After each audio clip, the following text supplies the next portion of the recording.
Nathan Walker announced the end of his marriage 3 minutes before midnight beneath a ceiling of crystal chandeliers, while his wife stood among 400 strangers holding a secret that could destroy the story he had told about his success. Snow pressed softly against the high windows of the Manhattan ballroom.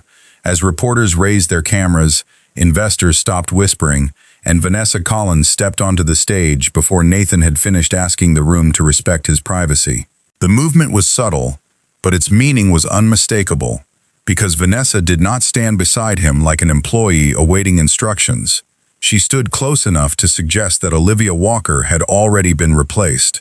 Olivia felt the room turn toward her, waiting for tears, anger, or humiliation, dramatic enough to become tomorrow morning's headline. Yet she refused to offer strangers the final pieces of a marriage they had never understood. She removed her wedding ring, placed it inside a small blue velvet box, and crossed the ballroom with a composure that frightened Nathan more than any accusation could have. When she offered him the box, she said quietly, "Open it only when you are ready to learn who paid for the life you are celebrating tonight." Nathan accepted the box because hundreds of people were watching, although he had no intention of opening it, while the evening still belonged to shareholders, donors, and carefully managed appearances. At 44, he was the founder of Walker Global Capital, a financial empire praised for transforming small business lending, and his ability to postpone discomfort had become nearly as valuable as his instinct for profit. He could delay difficult conversations until emotions cooled, delay apologies until achievements softened the offense, and delay personal promises until another business quarter made them inconvenient. Olivia had once admired his discipline, but over the years, she had learned that discipline without tenderness could become another name for abandonment. Nathan slipped the box into his tuxedo jacket, glanced toward Vanessa, and returned to the microphone while Olivia walked alone through the hotel's revolving doors. Outside, the snow gathered along the curb, and the last image photographers captured was not of a broken woman, but of someone finally leaving a room where she had spent too many years becoming invisible. 3 years later, Nathan found the velvet box beneath a stack of obsolete contracts during the renovation of his executive office. His assistant held it over a recycling carton and asked whether it should be discarded, and for several seconds, Nathan genuinely failed to recognize the object that had waited less than 20 feet from his desk. Walker Global Capital had expanded into 9 countries since the divorce. Vanessa had accepted a position in California after their relationship quietly collapsed, and Nathan had become wealthier than the young man from Brooklyn could ever have imagined. Yet the penthouse overlooking Central Park remained silent. His dining room was used more often for conference calls than meals, and holidays passed through his calendar as blocks of unavailable time.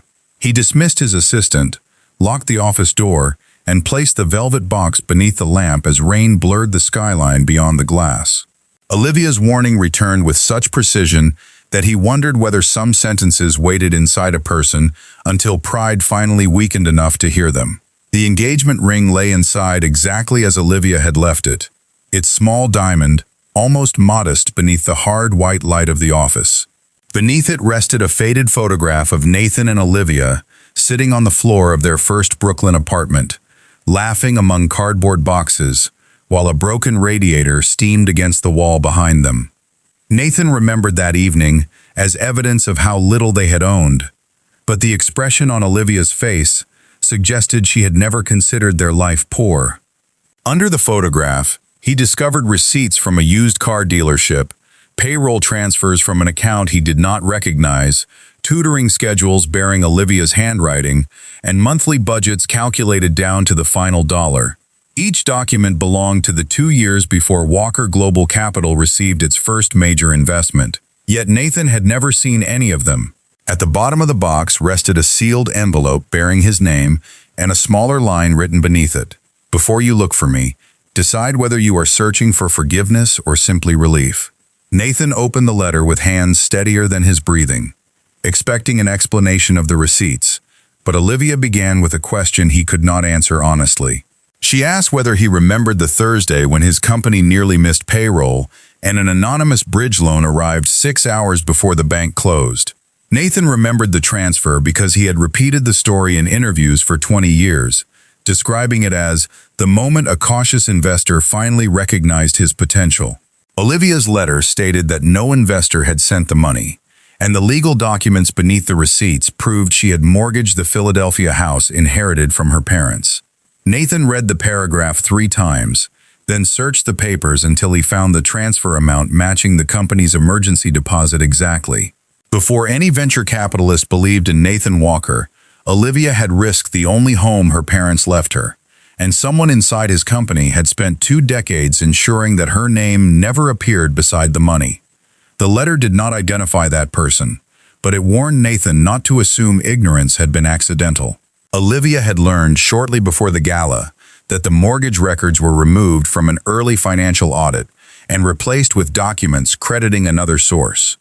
She had placed copies inside the velvet box because she no longer trusted the company's archives, and she believed someone who benefited from Nathan's public mythology would try to erase the truth permanently. Nathan immediately opened the secure database containing Walker Global Capital's earliest transactions, but the bridge loan file had been classified under a retired executive credential belonging to Charles Mercer, the board chairman who had guided Nathan since his first investment presentation. A second entry showed that someone accessed the file at 11:48 on the night of the gala, 12 minutes before Nathan announced the divorce. Nathan stared at the timestamp until the rain outside became nothing more than gray movement, because Olivia had not left, only after discovering what her love had cost. She had left after realizing someone close to Nathan had known the cost all along.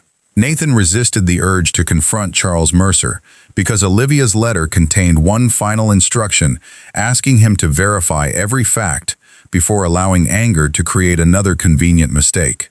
Instead, he contacted Miriam Cole, a retired forensic accountant who had supervised Walker Global Capital's first independent audit before resigning without explanation 17 years earlier. Miriam initially refused to meet, warning that old records rarely stayed buried unless powerful people preferred them that way. But she changed her mind after Nathan mentioned Olivia's inherited house. They met the following evening inside a quiet diner in Queens, far from the restaurants where executives expected to be recognized. Miriam carried no files, yet she remembered the emergency transfer because its source had never matched the investor disclosures Charles later approved. She had requested supporting documents twice, and after the second request, Charles removed her from the audit while telling Nathan she lacked the temperament for a rapidly growing firm. According to Miriam, the money arrived through a legal escrow account controlled by attorney Daniel Reese, who had represented Olivia's parents before their deaths. Charles learned the source almost immediately because the company's bank required a beneficial owner declaration, but he persuaded Daniel to keep Olivia's involvement confidential by claiming Nathan would reject the funds from pride. That explanation might have been believable if Charles had corrected the official history after the company stabilized, yet he instead credited the transfer to Hawthorne Ventures, a fund whose early investment later earned extraordinary voting privileges. Miriam believed the bridge loan had been used to manufacture leverage, allowing Hawthorne to appear as the company's rescuer, even though its real money arrived weeks afterward. Nathan understood the implication before she finished speaking. Charles had converted Olivia's private sacrifice into political capital, then built his authority upon a rescue he had never provided.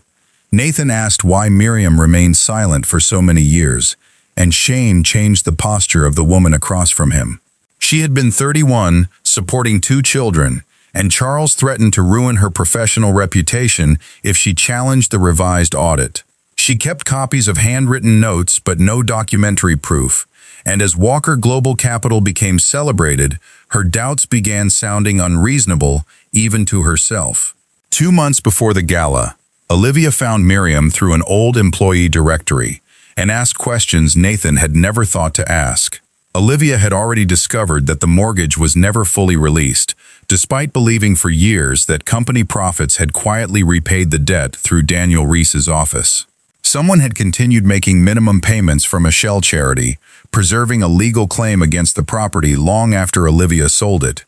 Miriam suspected the arrangement was intended to keep the original transaction hidden, because a completed payoff would have triggered archived reporting requirements.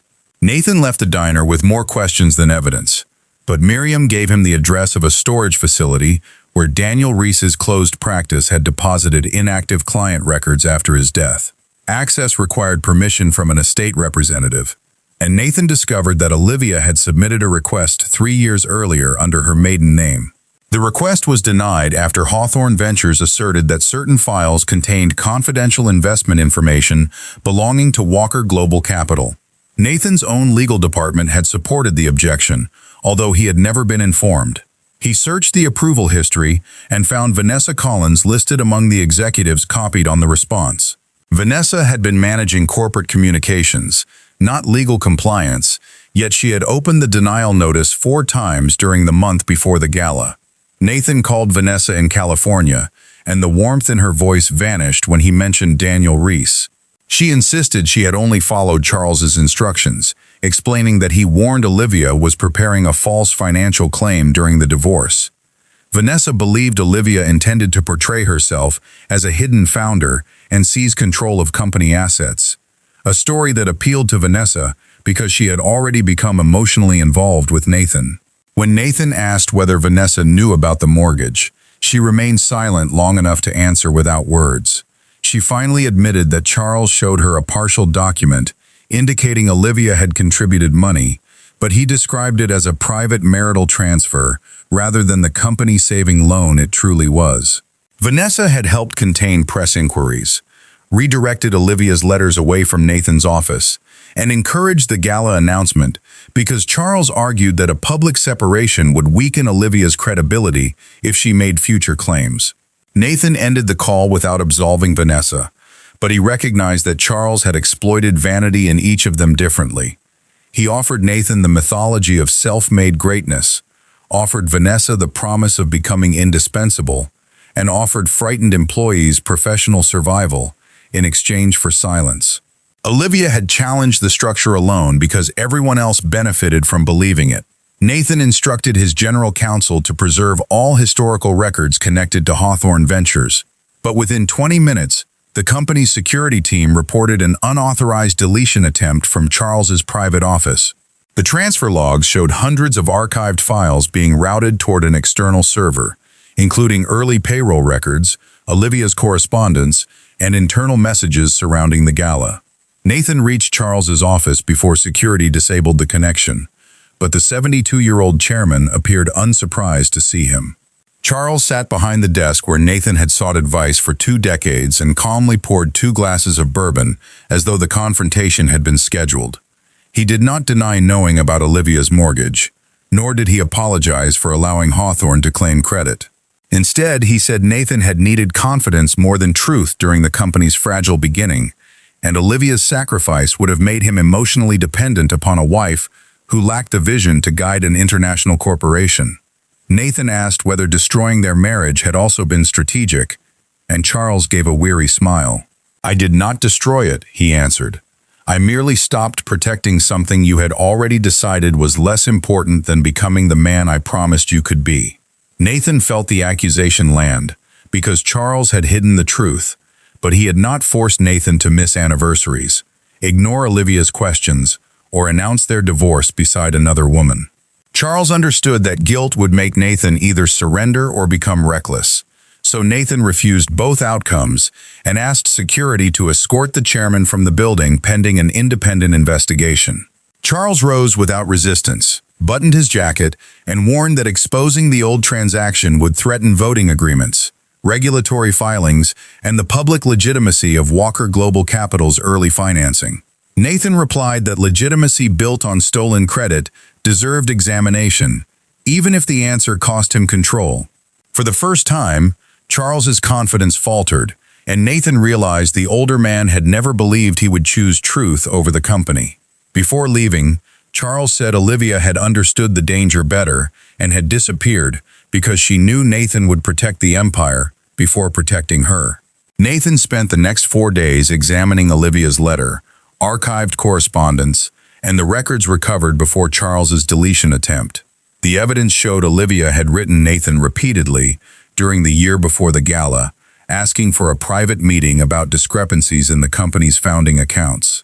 Every message had been redirected by Charles's office and summarized as routine divorce-related communication, while Vanessa advised Nathan not to engage because emotional discussions could destabilize negotiations. One certified envelope reached the executive floor on the afternoon of the gala and disappeared after being signed for by Charles's assistant. Security footage showed Olivia entering the building with the blue velvet box, then leaving without it 20 minutes later. Nathan had spent those same minutes rehearsing the speech that would end their marriage before a ballroom full of cameras. The independent investigators located Charles's external server, but most files had been encrypted and scheduled for permanent destruction. Among the accessible records was a memorandum revealing that Hawthorne Ventures received an option to acquire additional Walker shares if Nathan's marriage produced any claim challenging the company's founding ownership. The clause made Olivia's silence financially valuable because acknowledging her bridge loan could establish that she had contributed essential startup capital before Hawthorne's investment. Charles had not feared that Olivia wanted control. He feared the board might recognize that Nathan's celebrated origin story concealed another stakeholder whose moral influence threatened his expansion plans. The memorandum also referenced a confidential settlement Charles offered Olivia shortly before the gala, promising complete repayment of the mortgage and a large personal sum if she signed away any claim to the company's history. Olivia refused every dollar. Nathan wanted to find her, but Olivia's warning forced him to examine his motive before searching. During the first sleepless nights, he imagined apologizing, explaining Charles's manipulation, and asking for another chance. Yet those fantasies still placed Nathan's need for relief at the center. He began writing down the truths Charles could not be blamed for, including every missed dinner, every postponed trip, every time Olivia asked for presents and received a promise instead. The list grew longer than the evidence file. By the time a private investigator located Olivia in a coastal town outside Charleston, Nathan no longer believed exposing Charles would make him innocent. He instructed the investigator not to contact her, photograph her home, or gather information unrelated to confirming her safety. The only photograph he accepted showed Olivia standing outside the Brooks Community Learning Foundation beside children carrying donated books. Nathan traveled to South Carolina without security or advance notice, then remained inside his rented car across from the foundation for nearly an hour. The restored brick building was surrounded by gardens, shaded reading benches, and murals painted with quotations from children about courage, home, and possibility. Olivia emerged carrying a box while a girl with braided hair hurried beside her, laughing as several books slipped onto the porch. Nathan recognized Olivia immediately, although the piece in her face belonged to someone he had never allowed her to become in New York. She wore no expensive jewelry and moved without the guarded awareness she developed during their final years together. The absence of visible pain did not comfort him. It proved that leaving had given her room to heal. When Nathan finally crossed the street, Olivia saw him before he reached the gate and placed the box on a bench. Surprise tightened her expression, but she did not retreat, and the steadiness in her eyes made every rehearsed sentence feel dishonest. Nathan told her he had opened the velvet box, learned about the mortgage, and uncovered Charles's manipulation. Olivia listened without interrupting, then asked the question her letter had prepared him to answer. Did you come because you understand what happened to me, or because understanding it made you feel unbearable things about yourself? Nathan admitted that he could not separate those motives completely, but he had come first to tell her the truth would no longer remain buried. Hawthorne's false credit, Charles's interference, and Olivia's role in saving the company would be disclosed regardless of the consequences to Nathan's reputation. A young girl stepped through the front doors before Olivia could respond and called her mother, causing Nathan to look between them with involuntary surprise. Olivia introduced Grace as her daughter, explaining that they met through a children's shelter 2 years earlier and completed the adoption the previous spring.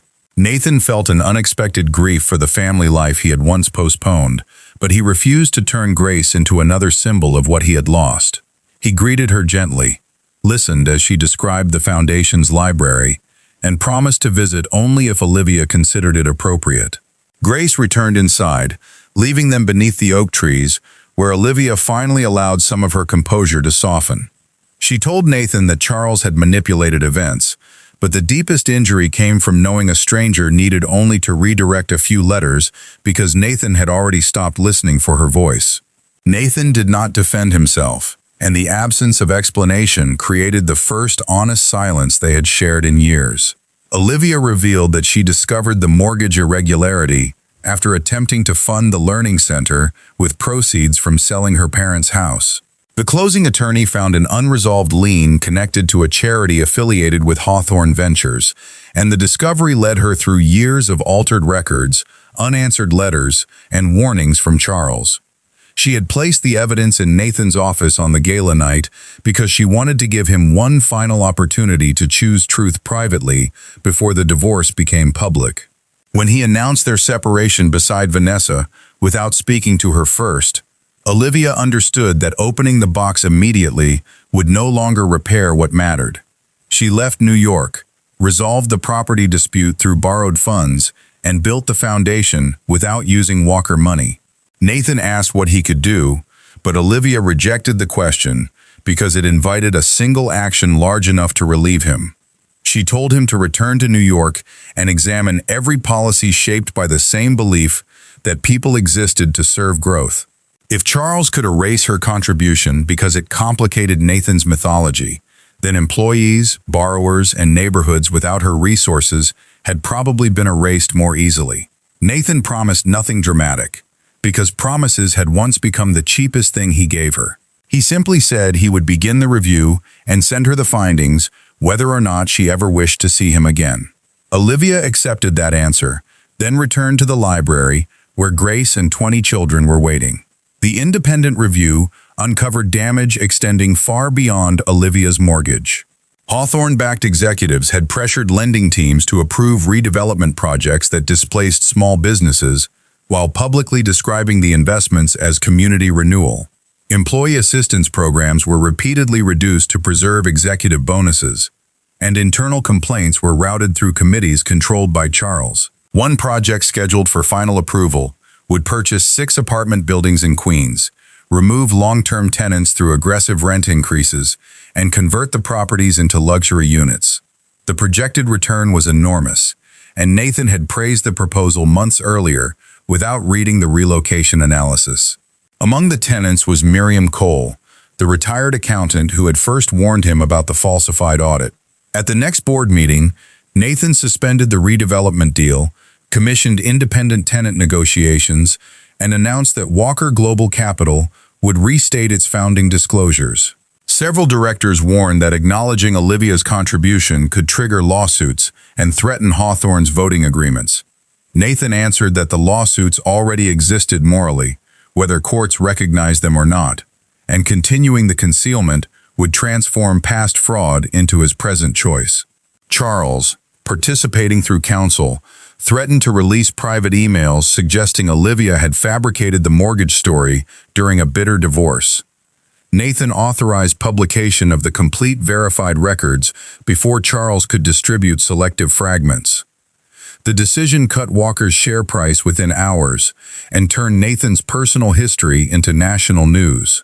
Reporters surrounded Olivia's foundation the following morning, forcing staff to move children away from the windows while cameras gathered near the gate. Nathan called to apologize, but Olivia told him apologies were useless unless he helped protect Grace and the other children from becoming scenery in his redemption story. He arranged legal support through an independent nonprofit, requested no public credit, and released a statement asking journalists to direct every corporate question toward him. Still, one tabloid published Vanessa's old communications portraying Olivia as a financially motivated former spouse who had secretly expected ownership. The story spread rapidly because it offered a simpler narrative than accounting records and institutional manipulation. Donations to the foundation were temporarily suspended, while several partners requested clarification. Nathan offered to hold a press conference beside Olivia, but she refused to stand next to him as evidence of his transformation. Instead, she appeared alone before local reporters and explained that she had never sought company ownership, reimbursement, or public recognition. She had preserved the records because history should not teach young people that success belongs only to the person standing beneath the brightest light. Her measured statement shifted public sympathy, yet it also exposed the financial pressure facing the learning center. Charles seized the moment by offering through intermediaries to release funds frozen by the property lien if Olivia publicly questioned Nathan's interpretation of events. Olivia rejected the offer, but that evening, someone broke into the foundation's administrative office and removed copies of the original mortgage documents. Nothing else was taken, suggesting the theft was designed to weaken her credibility rather than obtain money. Police found no useful fingerprints, and the security camera had been disabled remotely through software installed by a maintenance contractor linked to a Hawthorne subsidiary. Nathan wanted to send his corporate security team, but Olivia insisted on independent protection because Walker Systems had already failed her too often. He respected the boundary and paid anonymously into a community safety fund administered by her attorney. The next morning, investigators recovered a cloud backup showing Charles's counsel had requested the maintenance contractor's access schedule, creating the first evidence connecting the intimidation directly to his defense network. Federal investigators opened a formal inquiry after reviewing the attempted deletion, falsified investment records, unresolved property lien, and communications surrounding the foundation break-in. Charles continued denying criminal intent, arguing that every decision protected the company during vulnerable periods and that Olivia's money had been treated as a marital contribution Nathan implicitly controlled. That defense collapsed when Daniel Reese's archived files were finally released under court order. The documents included a signed instruction from Olivia requiring the bridge loan to remain anonymous only until Walker Global Capital secured stable financing, after which the company was obligated to repay the mortgage and disclose the true source in its historical accounts. Charles countersigned the agreement as the company's representative, then concealed it from Nathan, auditors, and later investors. A handwritten note attached to the file warned Charles that Olivia would not permit her support to become leverage over Nathan or the company. Nathan read the note inside the same office where the velvet box had waited for 3 years, and he understood the full cruelty of Charles's choice. Olivia had protected Nathan's dignity while preserving the company's responsibility, but Charles transformed her discretion into erasure because an invisible wife was easier to control than an acknowledged partner. Nathan authorized repayment of the mortgage with accumulated interest, though Olivia directed the entire amount into a legally independent education trust. She refused personal enrichment from correcting the record, which weakened Charles's public claim that she had acted for money. More importantly, she required the trust to support communities affected by Walker redevelopment projects, linking restitution to people whose sacrifices had also been hidden behind financial language. The board demanded Nathan's resignation after the share price fell again, and several members argued that his personal guilt had compromised fiduciary judgment. Nathan agreed to step down temporarily while an outside committee reviewed his conduct, surprising directors who expected him to fight for control. He publicly accepted responsibility for building a culture where access to him could be manipulated, where speed outranked scrutiny, and where loyalty was measured by agreement. He did not blame Charles for the anniversary dinners he missed, or the contempt hidden inside years of postponement. That distinction changed the public conversation, because Nathan refused the easier redemption of presenting himself solely as another victim. Employees began submitting accounts of ignored complaints, pressured loans, and family hardships dismissed as obstacles to performance. While Nathan was away from daily leadership, he returned to Charleston only after Olivia invited him to attend the opening of a temporary classroom, replacing the office damaged during the break-in. He arrived early, assembled bookshelves with volunteers, and spent most of the afternoon following instructions from people who had no interest in his former title. Grace watched him struggle with an uneven cabinet and offered advice with the solemn authority of a 9-year-old who had built more classroom furniture than he had. Nathan laughed at himself, and Olivia noticed the difference between humility performed for forgiveness and humility practiced because a task needed doing. She did not mistake one good afternoon for transformation, but she invited him to share dinner with the staff after the children went home. During the meal, Nathan learned Olivia had once planned to become a school principal before Walker Global Capital's growth required repeated relocations and public obligations.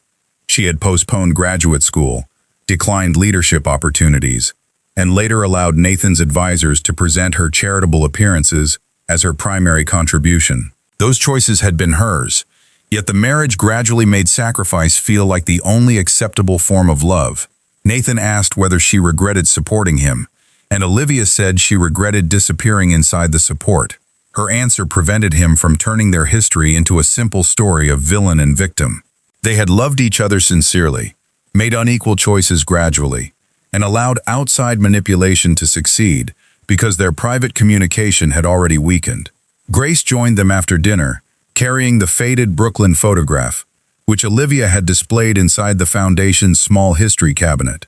She asked why two people who looked so happy had stopped being a family, and neither adult offered the comforting lie that love alone should have been enough. Olivia explained that people sometimes stop caring for a relationship even while believing they still care for each other. Nathan added that success can become dangerous when it teaches someone to treat attention as a resource, too valuable for home. Grace considered their answers, then said families should probably have meetings before problems become enormous. The simplicity of her observation made Olivia laugh and Nathan lower his eyes. Weeks later, Charles accepted a plea agreement after Vanessa agreed to testify about redirected correspondence, manipulated media strategy, and the gala announcement. She admitted that ambition and jealousy made her willing to believe Olivia was an obstacle rather than a person whose history deserved examination. The settlement restored the property records, canceled Hawthorne's disputed voting privileges, and established compensation for communities harmed by concealed conflicts. Nathan was offered reinstatement as chief executive if he accepted enhanced oversight, but he declined the old position and proposed a shared leadership structure with independent employee and community representation. The board approved only after shareholders recognized that Walker's future value depended upon repairing trust, rather than recreating Nathan's authority. On the anniversary of the gala, Nathan received a package from Olivia containing the blue velvet box. His heart tightened until he found no ring inside, only a note asking him to bring the empty box to Charleston. When he arrived, Olivia led him toward the garden where Grace and several children had planted a young magnolia tree. Beneath its roots, they placed copies of the corrected company history, not as a monument to Nathan or Olivia, but as a lesson about unseen contributions.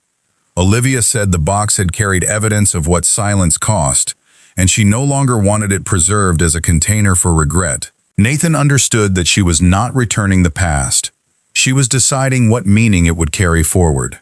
Nathan remained in Charleston through the winter, renting a modest apartment rather than purchasing property that might make his presence feel permanent, before Olivia chose it. He traveled to New York for oversight meetings, but he no longer allowed urgency to become an unquestioned excuse, and every return date was communicated rather than assumed.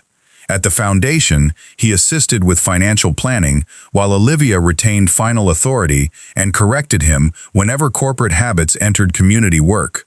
Grace gradually stopped treating him as a visitor, although neither Nathan nor Olivia encouraged her to imagine a future they had not yet decided upon.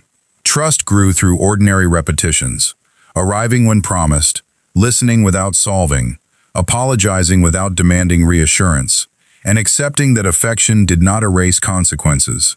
Olivia also examined the armor she had built around self-reliance. She had spent years believing that asking clearly for what she needed would cheapen love, so she communicated pain through patience until patience became disappearance. Nathan's neglect remained his responsibility, but healing required her to understand why she repeatedly minimized her own needs. They began counseling with no promise of remarriage, treating the sessions as a place to tell the truth rather than negotiate an ending. Some meetings left them hopeful, while others exposed anger that kindness had concealed for decades. The absence of a quick resolution made their progress more credible, because neither of them could repair 20 years through one confession beneath an oak tree. Walker Global Capital's reforms produced difficult results before they produced encouraging ones. Several profitable projects were canceled, executive bonuses fell, and critics predicted the company would become an expensive experiment in corporate guilt. Yet the new community review panels identified risks that previous leadership ignored. Employee retention improved, and small business borrowers reported fewer predatory restructuring practices. Miriam Cole accepted a position on the Independent Ethics Council after Nathan personally apologized for allowing Charles's description of her to go unchallenged. Vanessa testified publicly, then withdrew from executive communications work and began consulting for organizations addressing workplace retaliation. Olivia did not forgive her privately, nor was she required to, but she acknowledged that accountability became meaningful only when people stopped hiding behind the role someone else assigned them. The education trust created with the repaid mortgage opened learning centers in Queens, Philadelphia, and Charleston, each governed locally rather than branded as an extension of Walker Global Capital.